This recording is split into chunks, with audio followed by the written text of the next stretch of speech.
చూసేవాళ్ళు చూస్తున్నారు, చేసేవాళ్ళు మీరందరూ కూడా చేసే బ్యాచ్ లో ఉండాలి. సాకులు చెప్పమాకండి, అప్లైనర్ల మీద కంప్లైంట్లు చెప్పమాకండి.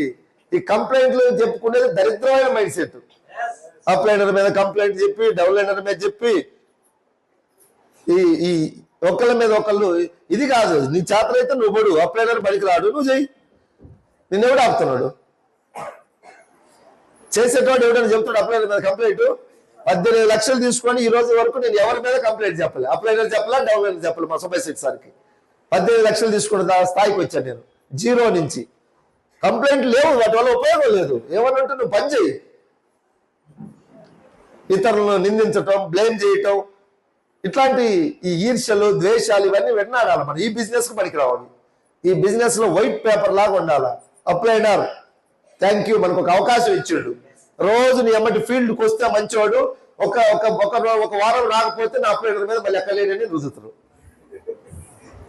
అది ఎవరి దగ్గర ఉంటే అన్ని సరి చేసుకోండి. మీ అందరి దగ్గర ఉంటాయి ఇవన్నీ కూడా. మనుషులు మనం తప్పులు చేయాల్సింది మనమే, సరిదిద్దుకోవాల్సిందే. తప్పు చేయకుంటే మనిషి కింద లెక్క రాడు. మళ్ళీ మనిషి అంటే తప్పు చేయాలి ఏదో ఒక సందర్భంలో, ఎక్కడో ఒక చోట. అవునా? వీలైనంత తొందరగా వాటిని రిపేర్ చేసుకోవాలి.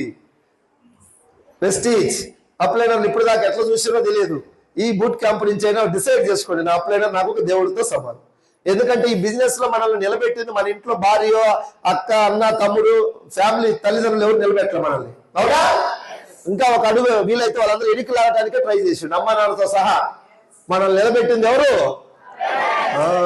ఆ అప్లైనర్ని మర్చిపోమాకండి.